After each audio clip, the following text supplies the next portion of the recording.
నమస్తే, welcome to KK news. నేను శ్రీదేవి.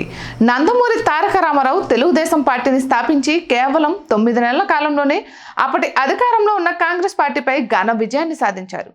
సుదీర్ఘ కాలం నుండి ఆంధ్రను పాలిస్తూ వస్తుంది కాంగ్రెస్ పార్టీ. కానీ తెలుగుదేశం పార్టీ ఆవిర్భావంతో ఆ పరిస్థితి మారింది. టీడీపీ హవా ముందు కాంగ్రెస్ నిలవలేకపోయింది. దేశంలోనే తెలుగుదేశం పార్టీ ప్రాంతీయ పార్టీలకు దిక్సూచిగా నిలిచింది.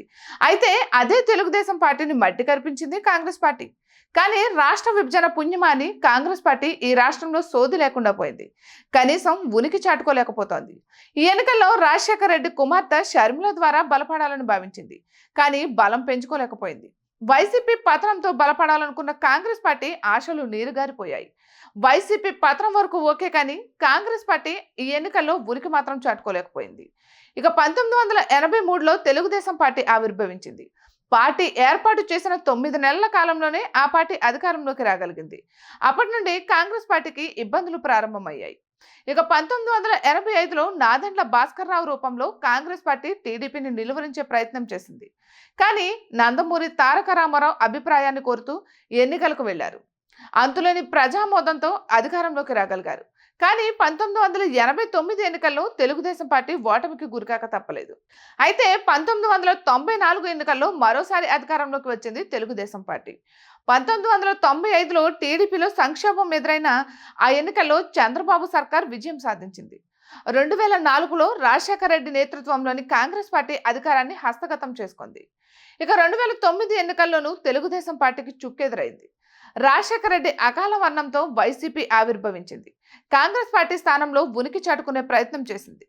2014లో ప్రతిపక్ష స్థానానికి పరిమితమైన వైసీపీ 2019 ఎన్నికల్లో ఘన విజయాన్ని సాధించింది. 5 ఏళ్ల పాటు అధికారాన్ని చక్కబెట్టింది. కాంగ్రెస్ పార్టీని పాతాళానికి తొక్కింది. అయితే మారిన రాజకీయ పరిస్థితుల నేపథ్యంలో వైసీపీ నీడన ఉన్న రాజశేఖర రెడ్డి కుమార్తె కాంగ్రెస్ పార్టీలో చేరారు. అధికార పార్టీలో ఉన్న వైసీపీకి ఎదురుగా వెళ్లారు. సోదరుడు జగన్ నాయకత్వాన్ని సవాల్ చేశారు. కాంగ్రెస్ పార్టీ తరపున బలమైన అభ్యర్థులను బరిలో దించడం ద్వారా వైసీపీని నిలువరించే ప్రయత్నం చేశారు.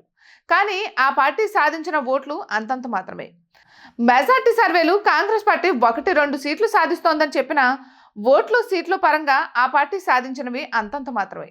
40% ఓట్లు సాధించిన వైసీపీతో సవాల్ చేసిన కాంగ్రెస్ పార్టీకి 5% మించి ఓట్లు రాలేదు.